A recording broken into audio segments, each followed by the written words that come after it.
Muy bien, ¿cómo están, hombres? Buenos días. Buenos días. ¿Ya listos, preparados para un nuevo estudio de la carrera del cristiano a través del credo? Y hoy vamos a ver esta segunda etapa o esta segunda parte de la persona y obra de Cristo. Vamos a leer, por aquí dejé, vamos a leer todos juntos esta parte del credo que nos toca. Vamos a leer lo que dice. Déjenme que lo abra aquí, denme un segundo antes de empezar, para no darme vuelta. Listo, ¿qué dice?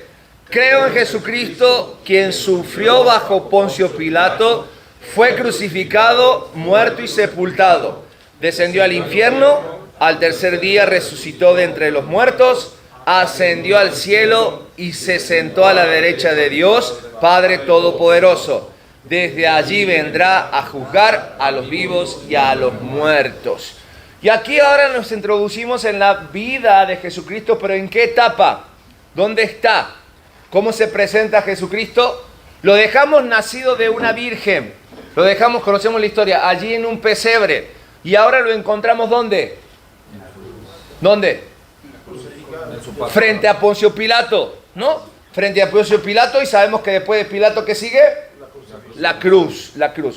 Antes que nos metamos en materia de lleno, porque si ustedes están leyendo el credo, yo sé que hay algunas cosas que le van a saltar, ¿sí? Acerca de que estoy esperando que me lo explique, quiero que me lo digan. Recordemos qué es el credo. El credo es un resumen de la doctrina escrito en el momento en que no se tenía acceso a la palabra de Dios. No había la posibilidad de tener la palabra de Dios impresa en la mano. Entonces, allí en un concilio se escribió este credo para que se pudiese enseñar a las personas en una forma simple, práctica, memorizar y así tener en nuestra mente o en su mente una definición o un resumen de todo lo que creemos, ¿sí? Sin embargo, no quiere decir que el credo sea una doctrina infalible en el sentido de que esto es lo que creo. Pero lo que sostiene mi doctrina, lo que hace que mi fe crezca, ¿sí? ¿Está dónde? En la palabra de Dios. En la palabra de Dios. Quien tiene autoridad absoluta y eterna en nuestras vidas para transformar y generar convicciones en nuestro corazón es la palabra de Dios. Así que vamos a ir desmenuzando y buscando ante las dudas lo que la palabra de Dios dice para darle cierta fortaleza a lo que alguien o alguienes escribieron. ¿Estamos de acuerdo? Porque de repente a veces le damos más importancia a lo que el hombre escribe por fuera de la Biblia, y no me lo toques, no me lo cambies, pero no deja de ser, ¿sí?, algo que está por fuera de la palabra de Dios. No dudo de que hayan sido hombres guiados por el Espíritu sobre algo inspirado previamente para que nosotros tengamos acceso. Es como, ¿cómo se le dice? ¿Un acordeón? Esa es la palabra. Es un acordeón de lo que creemos. ¿Estamos de acuerdo? Vamos entonces a analizar este punto. Decíamos, dejamos a Cristo en un pesebre y ahora lo encontramos frente a una situación que podría ser caótica, como es este paso previo al sufrimiento, el inicio de su pasión, lo que nosotros conocemos como pasión. Sin embargo, cuando vemos a través de la historia primitiva lo que realmente significaba el sufrimiento de Cristo, en la iglesia primitiva, y creo que para nosotros, definitivamente no es algo negativo, sino que entendemos que este principio de la pasión de Cristo es parte del gozo que encierra el Evangelio, las buenas nuevas. ¿Por qué? Porque va a haber una serie de cumplimientos, de profecías, de manifestaciones, de cosas escritas, confirmando quién es Jesús el Cristo, quién es Jesucristo. Si nosotros queremos pensar esto como el día más oscuro de la historia y nosotros lo conmemoramos, este momento en el que Él es juzgado, en Semana Santa, ¿de qué día estaríamos hablando? Jueves, Viernes Santo, ¿verdad? El momento de la pasión. Bueno, ¿le llamamos cómo? Viernes Santo. No le decimos día de padecimiento, sufrimiento, el día que el mundo se equivocó. Le damos una relevancia importante, interesante, que habla algo de algo apartado, de algo especial, que viene a transformar definitivamente la historia del mundo. Y nos pone en perspectiva de que su muerte fue el mejor destino para nosotros. Que su sacrificio fue la mejor redención, lo que nosotros necesitamos para ser redimidos. Ahora, el credo podría haber nombrado solamente a Poncio Pilato como quien lo hizo sufrir. Podríamos sacar una lista de personas que hicieron sufrir a Jesús, ¿sí? Empezando por mí y por ti, ¿verdad? Pero a través de la historia, ¿quiénes podríamos decir ahí que sufrió ante quién? Jesús. Herodes, Caifás, si leyeron el estudio, si leyeron el resumen, Caifás, Herodes, Pilato, bueno, ahí está Pilato, está, Pilato no lo... Judas, nombres que no aparecen. ¿Quién lo negó? Pedro, ¿me entiendes? Hay un montón de personas, bueno, cualquiera de que fueron sus discípulos en este momento que está acá, sus apóstoles. ¿Cuánto había en medio del recinto cuando Jesús era juzgado? Cuando fue llevado de Pilato a Herodes, de Herodes a Pilato. Ninguno estaba ahí. ¿No causaba dolor eso en el corazón de Jesús? Saber que el que le dijo voy a estar contigo hasta la muerte, lo negó 3 veces. Aquel que era su compañero durante 2 años, 3 años, lo vendió por 30 piezas de plata. Es duro eso para el corazón de Jesús. Sin embargo, la relevancia que tiene en la historia es importante, pero sin embargo, el hecho del resumen de lo que nosotros creemos, ¿por qué crees que aparece Poncio Pilato? ¿Qué relevancia tendrá esto en nuestra doctrina o en nuestra creencia? En primer lugar, fíjate, porque no hay ahorros de palabra en la historia de la palabra de Dios. No hay ahorros. Dios no ahorra, no sabe ahorrar, sino que Él ejecuta exactamente, dice exactamente las cosas que quiere decir y deja reveladas las cosas que quieren revelar. Pilato entra en la historia de Jesús por un par de razones. La primera de ellas, porque arraiga el relato en la historia general. ¿Quiénes eran los que escribían la historia en aquel entonces, en el tiempo de Jesús? Los romanos. ¿Pilato dónde era? Era gobernador del imperio romano. Entonces, no era lo mismo mencionar a Caifás, ¿sí?, que a Poncio Pilato. Uno pasa y trasciende a la historia local, pero otro es reconocido como a nivel mundial. ¿Me explico por qué decimos que esto arraiga la historia a Jesús en la historia? Y también tenemos el control de Dios sobre los sucesos terrenales. ¿Por qué decimos esto? Porque nada de lo que va a ocurrir en la historia de Jesús es librado al azar. Todo, absolutamente todo. Aún los gobiernos están sujetos a la historia o a la soberanía de Dios. Porque de eso se trata el siguiente punto. Que la soberanía de Dios está sobre el poder político. También es un golpe o una forma de decir. Y lo que dice el Salmo, que el corazón del rey está en manos de Dios y Él lo inclina para donde Él quiere. Nada ocurre sin el permiso, sin el designio, sin la voluntad de Dios. Y aparte, todo lo que ocurrió con Jesucristo es para cumplir lo que se había dicho en el Antiguo Testamento. Y esto mismo lo dice el Señor Jesucristo. Y vamos a confirmar por qué estas cosas. Pues yo digo, no me crean a mí, sino lo que dice la Biblia. Lucas capítulo 18, versículos 31 al 33. Lucas 18, versículos 31 al 33. ¿Qué dice la palabra de Dios? Tomando Jesús a los 12 le dijo: He aquí subimos a Jerusalén y se cumplirán todas las cosas escritas por los profetas acerca del Hijo del Hombre. Pues será entregado a los gentiles y será escarnecido y afrentado y escupido. Y después que le hayan azotado le matarán, mas al tercer día resucitará. Ok, Jesucristo está declarando lo que él había dicho, de lo que de él se había dicho. Queremos encontrar qué se dijo de Jesús acerca de este momento. Les voy a dejar un salmo que ustedes puedan leer para poder completar ahí, para tener todo el panorama completo. El Salmo 22 nos habla acerca de los padecimientos de Cristo. Salmo 22 es un buen salmo para entender de dónde Jesús saca esas palabras. No es que se las sacó de la bolsa y decir, bueno, ahora vamos a Jerusalén porque me toca hacer esto. Él ya sabía lo que le tocaba. Él sabía cómo iba a ser su padecimiento. Pero sobre todas las cosas, él sabía que un Poncio Pilato iba a haber en su vida, porque quien tomaría la vida de Jesús no necesariamente serían los judíos, sino que según lo que leímos dijo, sería entregado a ¿quiénes, Paco? ¿Serían entregado a quiénes? Al concilio. No, ¿a los qué? A los gentiles. todo aquel que no era judío era conocido como un gentil. Y quien tomaría la vida de Jesús, o quien sellaría su destino, serían los gentiles. Por eso Jesucristo no murió apedreado, que era la forma en que los judíos hacían cumplir la ley, sino que creo que padeció ante Poncio Pilato, y su muerte, ¿cuál fue?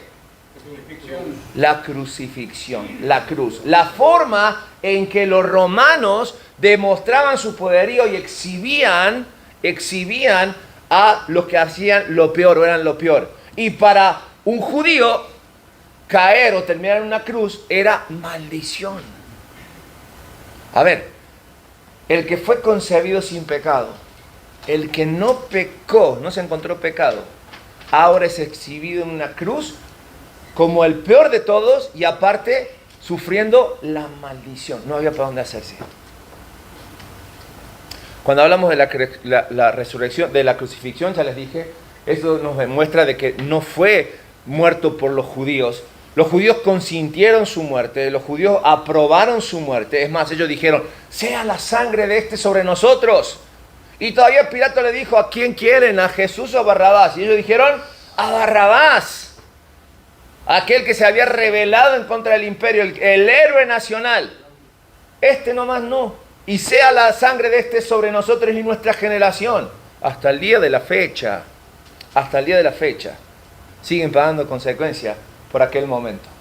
Quiere decir que nuestros actos no se quedan sin consecuencias.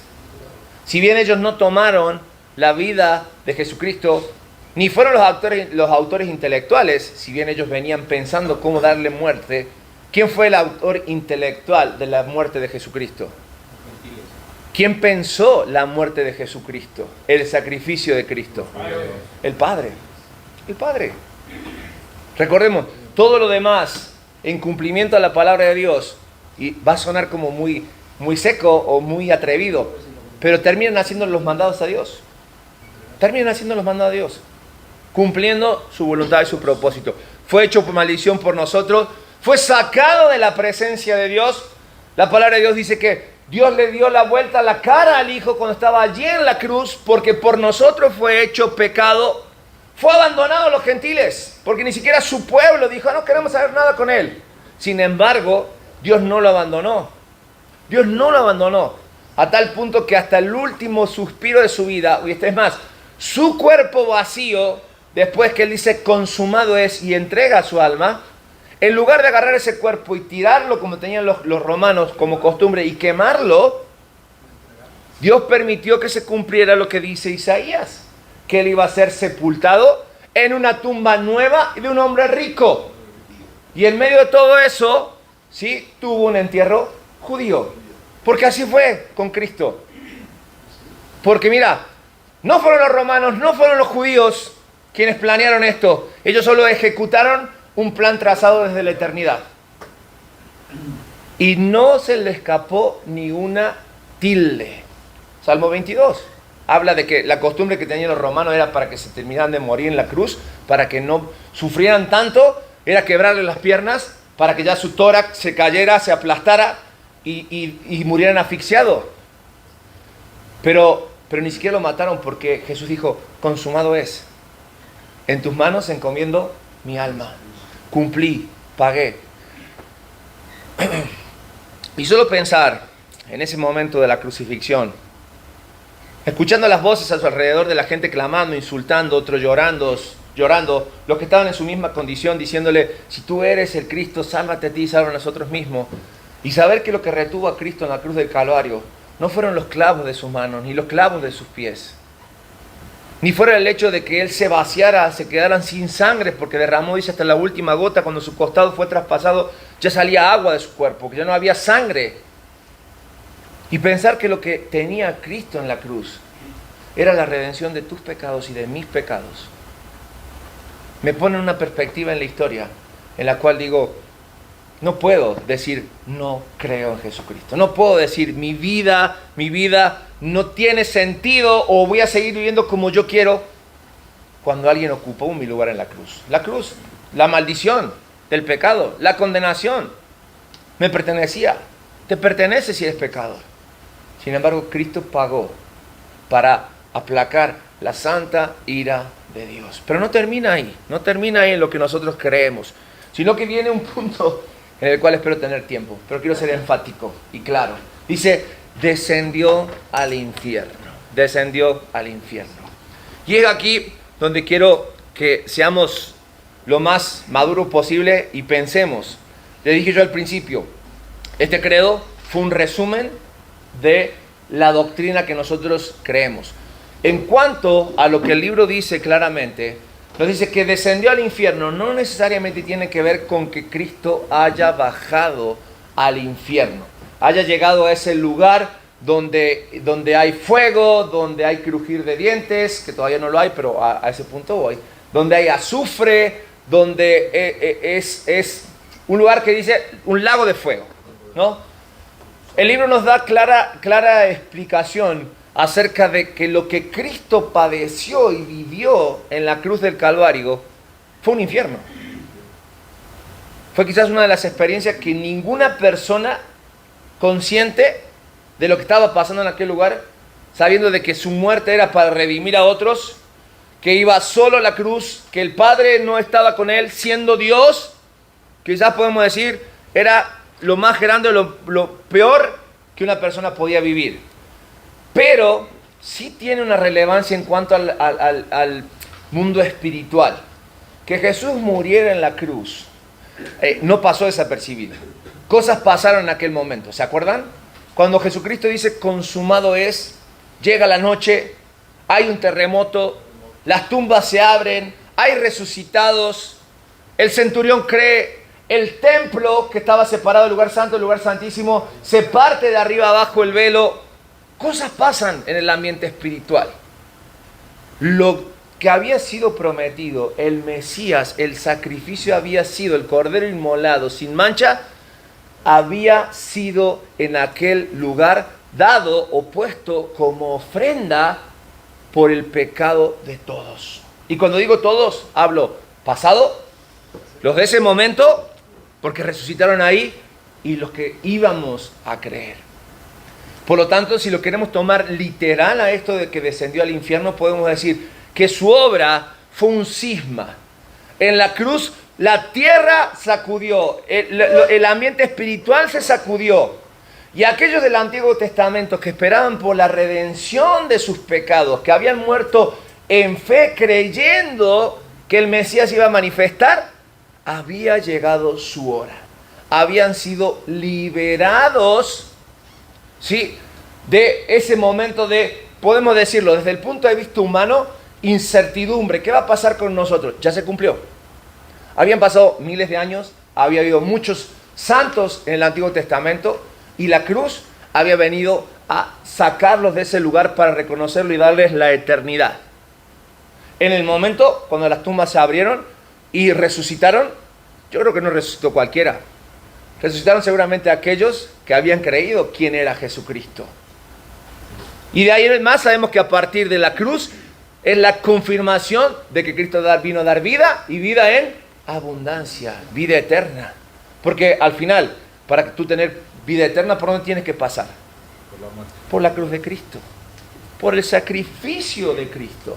Una vez que nosotros llegamos a la cruz, reconocemos nuestros pecados, depositamos allí nuestros pecados, pedimos perdón por nuestros pecados, la sangre derramada en la cruz del Calvario se cubre nuestras vidas limpiándonos de todo pecado. Eso es lo que decimos creer, ¿no? Eso es lo que decimos creer. Reconocemos nuestros pecados para llegar a los pies de Cristo, que Él perdone nuestros pecados. Por eso, si Jesucristo vivió, porque quiero ser enfático en esto en el sentido de que para el cristiano, para aquellos que hemos puesto nuestra vida y confianza en Jesucristo, el infierno nos es ajeno en el sentido de que ya no es nuestro lugar. Pero nuestros pecados tienen consecuencias. Y alguien una vez dijo, el infierno, o lo más parecido al infierno que un cristiano va a vivir es en esta tierra. Tú tomas decisiones, sufres consecuencias. Imagínate Cristo pagando por las consecuencias de todos nuestros pecados. No se anestesió. Él fue a la cruz y sufrió. Y hubo saña en el sacrificio de Cristo. Hubo maldad, hubo humillación. Era suficiente con los latigazos y ya los soltaban. Pero no, a los latigazos le vino la cruz. Y a la cruz le vino la corona de espina. Y a la corona de espina vino la lanza que traspasó su costado. Hubo saña. Sí, porque el que estaba en la cruz, que no había conocido pecado, por nosotros se hizo un maldito. Y esa era la consecuencia del pecado. Eso es lo que a ti y a mí nos tocaba vivir. Por eso cada vez que vayas a pecar, acuérdate, no te espera el infierno, pero lo más parecido al infierno no va a servir aquí en la tierra. Acuérdate que todo pecado tiene su consecuencia. Tiene su consecuencia. Y quiero ser enfático también en esto. El infierno es tan real como el cielo. Porque tú le puedes preguntar a la gente de afuera y quizás la mayoría cree en el cielo. Pero cuando hablas del infierno tú puedes decir, oye, no, espérate, tenemos un Dios muy bueno. ¿Cómo va a haber un infierno? Si Dios ama a todos, dentro de esta teología del amor universal de Dios, de la paternidad, de la paternalidad de Dios, ¿cómo Dios va a ser un infierno si Él ama a todos? No, la Biblia te habla más del infierno que del cielo. Por algo debe ser, ¿no? Tener en cuenta este principio en nuestras vidas. Por eso quiero hacerte una pregunta en cuanto al infierno, para que nos quede claro en esto. Y la pregunta es, ¿quién es el soberano del infierno? ¿Quién reina en el infierno? ¿Quién está por sobre el infierno? ¿Quién? Sin miedo, díganlo. Satanás. Dios, Satanás, Cristo. ¿Quién está sobre el infierno? ¿Quién es el soberano? ¿Quién manda en el infierno? ¿Cómo no? Dios, tú, nosotros. Mira, no hay otro soberano que no sea Dios, creador de todas las cosas. Incluso Dios creó el infierno. Y dice la palabra de Dios que lo creó para el diablo, para los caídos y para los que no creen. Para los que no creen. Entonces dice, no podemos, la próxima vez que pienses, diga, ¿quién gobierna en el infierno? Mira, el diablo cree en el infierno y tiembla. Sí, porque sabe que le espera. Yo solamente quisiera ver ese momento en el que cuando Cristo es subido a la cruz, cuando es expuesto, humillado allí en la cruz, ¿sí? Y marcado como el maldito. ¿Vieron alguna vez la película La Pasión de Cristo? ¿Sí la vieron? Los que no la vieron, por favor, véanla. Yo no la puedo ver más de una vez porque me acuso un montón. Y no es que estoy haciendo publicidad por esa película, pero creo que es la más apegada a un relato real de lo que vio Cristo. Y todo el tiempo el diablo está entre la gente regordeándose de lo que Cristo está padeciendo. Ese fue el sentir del diablo. Dijo, ahora sí le gano. Ahora sí pude contra él. Ahora sí pude contra él. Y cuando estuvo en ese tiempo de los 3 días, de las 3 días y 3 noches, Jesucristo, que no sabíamos de él, o no se sabía de él, el diablo estaba de fiesta. Y ya lo logré. Ya conseguí lo que quería. Ahora me toca a mí. Pero el diablo no contaba con lo que seguía. Porque nosotros creemos que sufrió ante Poncio Pilato, que fue crucificado. Pero también nosotros decimos que creemos que él, ¿qué? Resucitó. Sigo para acá, para no pasar. Él resucitó. Y el resucitar es la obra o la prueba de que el cristianismo existe. Porque sin resurrección es inconcebible pensar en el cristianismo. Pensar en lo que nosotros creemos, en lo que nosotros vivimos. ¿Estamos de acuerdo? Aparte del hecho de que Jesucristo resucitara, también es cumplimiento de las Escrituras. Que él iba a morir, y lo leímos recién cuando leíamos Lucas, y al tercer día que dice, resucitaría. Yo creo que el diablo se olvidó que venía el domingo. Y llega el domingo, y se encuentra con la sorpresa de que algo pasó. La tumba removida. Y lo primero que quiso hacer es, mira, fake news. Empezó a tapar todos, ¿no es cierto? Hizo desaparecer a los que estaban ahí, ¿no es cierto? Le dijo, están bien drogos, están bien locos, mira, te voy a indemnizar, te vas a una isla o lo desaparecen, a los que fueron los primeros testigos. Pero lo que no pudo tapar es que la resurrección es una realidad. Y es una realidad precisamente por los testigos que hubo. Le contaba a Mike ahora en la mañana, cuando llegué, que estaba leyendo ayer algo interesante. ¿Han escuchado alguna vez acerca del libro de los Guinness, de récord? Sí. Bueno, la gente se lo toma en serio eso. Y para que un récord sea realmente quede inscrito en ese libro y te den esa recompensa que te dan, pues tiene que pasar por un bufete de abogados que minuciosamente se pone a investigar a ver si tu récord es real o no. Porque ni modo que vengan todo el equipo acá, sino que empiezan a ver todas las evidencias de que tu récord es válido y te voy a anotar en ese libro de Guinness. Bueno, ese abogado, famoso él, un día se le ocurrió meterse con la resurrección de Cristo y encontró más de 245 evidencias, ¿sí?, de que Cristo resucitó. Se quedó con el ojo cuadrado, ¿sí? No lo pudo hacer de ningún otro líder religioso, de ninguna otra cabeza de religión, pero de Cristo, 245 evidencias de que Él ha resucitado. Su palabra, los testigos oculares, la historia, la existencia de la tumba. Situaciones que no se pueden ocultar, que el diablo quiso ocultar, pero la resurrección es real. Aparte, hombres, si Jesucristo no hubiese resucitado, todavía tú y yo estaríamos condenados. Porque la resurrección significa que el Padre vio con buenos ojos ese sacrificio. Hizo que el sacrificio fuera acepto. Por eso Él dijo, Jesucristo dijo, Padre, consumado es. El Padre lo recibe en gloria. El Padre aplica la redención hacia el pasado, en el presente y hacia el futuro. No es que le da la oportunidad a los que, no se salvaron atrás. No, a los que creyeron, confirma su salvación, incluso a los que han de creer. Y aparte, la resurrección terminó con el mayor enemigo del hombre, que es la muerte. La muerte. ¿Dónde está, oh muerte, tu aguijón? Sí, la muerte. La separación eterna a través de la resurrección de Cristo ya no existe. Ya no existe. Y déjame decirte algo de Jesucristo. Jesucristo no resucitó para tener 50 años más de ministerio y seguir avanzando con lo que Él tenía, sino que su resurrección empoderó ahora sí a Jesús el Cristo, el Hijo de Dios, porque dice que nosotros creemos que resucitó y ¿qué más? Ascendió al cielo. Ascendió al cielo. Otra escena que me encantaría ver cuando esté en la eternidad, si tuviésemos la oportunidad de pasar la historia en una gran pantalla, es decirle a Dios, Dios, llévame al momento en que Jesucristo ascendió. Quiero ver la quijada de los apóstoles y de los testigos allí, cómo se dislocaba al ver que ahora sí el que había estado con ellos era el Mesías, que no era de este plano, que no era humano, que si bien había estado entre nosotros, había tomado forma de hombre, su esencia era eterna, su ser era un ser eterno. Y déjame decirte algo, no subió el espíritu, ¿no? Así como que subió el cuerpo. Tú dices, no me imagino, no puedo imaginarme esa escena, por eso no se la puedo describir. Pero quisiera ver así, ¿no? La bocota aquí abierta. ¿Qué hubiese sido de la vida? Porque Él ascendió al cielo y dice que tiempito después, los ojos o el entendimiento de los que estaban ahí, sus seguidores, fueron abiertos cuando llegue el Espíritu Santo de Dios. Todavía no ocurre Hechos 2. Pero sin embargo, todo comienza a cobrar sentido y empiezan a entender muchas cosas. Entre ellas, que Él resucitó para ser entronado como el Rey de Reyes y Señor de Señores.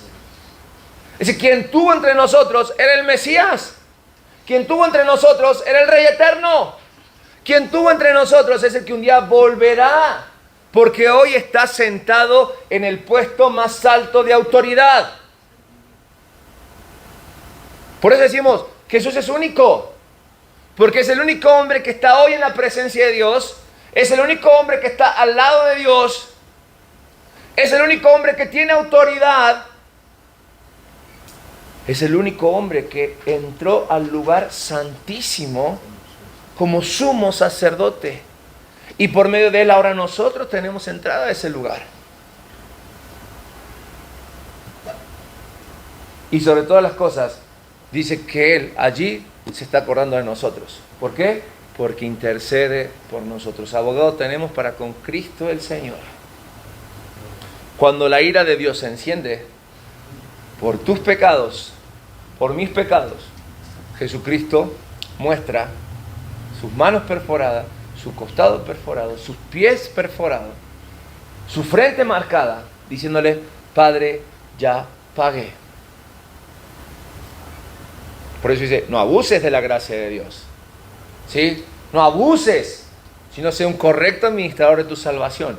Abogado tenemos para con Jesucristo. Pero las consecuencias del pecado se pagan. Ya no hay muerte, no hay separación eterna, pero sí hay infierno en esta tierra. Así que no abusemos de esto, porque alto fue el precio que pagó Cristo, que tú y yo no lo podríamos pagar ni lo vamos a pagar. Pero sin embargo a veces pensamos y creemos y queremos que Cristo vuelva a morir por nosotros en la cruz y otra vez sacrificarlo. Y no es así. Él murió una vez y para siempre. Y nosotros debemos administrar correctamente esta salvación. ¿Qué significa eso? Tener una vida de santidad que agrade y represente al Dios que nos creó, al Dios que nos puso en este plano y al Dios que envió a su Hijo para que nosotros podamos volver a Él a través de Jesucristo. De eso se trata, hombre, de eso se trata. Ascendió al cielo y dice que el credo termina diciendo que de allí que vendrá. Y vendrá con un propósito claro. Los que pusieron su fe y su confianza en Él como su Señor y Salvador serán reivindicados. Serán puestos nuevamente en un plano diferente al que hoy nos tratan. ¿Sí? Porque no es fácil ser cristiano hoy. Primero, no es ser fácil representante de Cristo, comportarse como Cristo. Nos cuesta todos los días, luchamos. Sin embargo, es un día de victoria tras otro día de victoria tras otro día de victoria porque honramos a Dios. Pero también el hecho de que la palabra de Dios dice que Jesucristo se acordó de nosotros orando, sabiendo de que en este mundo, en este plano íbamos a tener problemas. ¿Qué quiere decir? La vida cristiana no es color de rosas. Es ir contra corrientes. Es difícil. Es renunciar. Es ser señalado. Es ser tildado de un montón de cosas. Sin embargo, un día vamos a ser reivindicados. Un día cuando llegue el rey y tome su lugar en el trono, definitivamente, ¿qué crees? Nosotros vamos a reinar con Él. Vamos a estar con Él. Vamos a estar con Él. ¿Y los enemigos? ¿Qué va a pasar con los enemigos? Serán castigados. Y ahí sí va a aparecer el verdadero infierno. Ahí sí va a haber una manifestación. Apocalipsis capítulo 20, versículos 13 al 15 dice: el mar entregó los muertos que yacían en él. También la muerte y el Hades entregaron los muertos que yacían con ellos. Y cada uno fue juzgado conforme a sus obras. Luego la muerte y el Hades fueron lanzados al lago de fuego. Esta es la muerte segunda. Y todos los que no tenían nombres registrados en el libro de la vida fueron lanzados al lago de fuego. Ese es el verdadero infierno. Ese es el lugar reservado incluso para la muerte y para el Hades. ¿Sí? Lugar que podemos decir de transición, lugar donde están en el Cronos. Recuerden que Dios se mueve en el Kairos. Dios está en todos lados al mismo tiempo porque Él abarca todas las cosas. Nosotros nos movemos en un tiempo parcializado, en segundos, minutos, horas, días, semanas, meses, años. Pero Dios se mueve en el plano. Dios se mueve en un plano que se llama Kairos. Él está hoy en el huerto con Adán y Eva, está hoy con nosotros aquí y está en la eternidad. Está en la eternidad. Pero va a haber un día designado donde todos vamos a ser conscientes de que este juicio pasará. De que este juicio pasará. Y lo que hemos puesto en nuestra fe y confianza, no tenemos nada que temer. Al contrario, tenemos mucho para dar y tenemos que prepararnos para estar listos para ese día. Pero los que son sus enemigos serán juzgados y juntos a la muerte y al Hades lanzados al infierno, al lago de fuego. Por eso, hombres, nosotros debemos tomar en cuenta algo muy particular de nuestro Señor Jesucristo. Lo hemos visto, nacido en una virgen, lo encontramos en Poncio Pilato. Hay una historia no registrada más que cuando Jesucristo nació en el pesebre, cuando fue presentado en el templo, cuando llegaron los Reyes Magos, por darle un título a estos personajes, ¿sí? Cuando fue presentado en el templo a los 12 años, ¿sí? Cuando empezó su ministerio a los 30, y tenemos mucho registro de los 30 a los 33, ¿no? Tenemos este registro de la vida. Sin embargo, toda esta evidencia nos sirve a nosotros, no solamente para vivir como Cristo, para creer en Cristo, sino para vivir como Cristo. Y entender que su vida siempre tuvo un propósito. Y estuvo marcada por la pasión de Cristo. Es decir, Jesús vino a la tierra con el propósito de entregar su vida por nosotros. Por eso no es relevante lo que pasó entre los 12 y los 30. ¿Sí? No es que no sea importante, no es relevante. Es importante lo que marcó su ministerio, el camino que Él trazó, el saber de dónde venía y el saber que su pasión no era en vano, sino que estaba marcada en su vida. Si algo hizo Jesús fue nunca desviarse de su propósito. Y para eso nos lo dejó marcado a través de su obediencia al Padre. Lo vimos la semana pasada. Decíamos, Padre, si es posible, pase de mí esta copa, pero no se haga mi voluntad, sino la tuya. La pasión es sufrimiento, definitivamente. Y Cristo estuvo dispuesto a pasar por sufrimiento. Pero déjame decirte algo. La pasión, ese sufrimiento de Jesús, no se debió a una emoción fuerte, sino a un propósito establecido. Y espero que ese propósito tenga nombre y apellido en tu vida. Y espero que ese propósito llegue hoy a tu vida y tu corazón y restablezca una comunión perfecta con Dios. Decíamos, el centro del credo es lo mismo que el centro de nuestras vidas. Si no hay Cristo, no hay credo. Si no hay Cristo, no hay pasión de Cristo, no hay oportunidad de sacrificio perfecto, no hay reconciliación con el Padre. No hay cristianismo. No hay fe. No hay fe.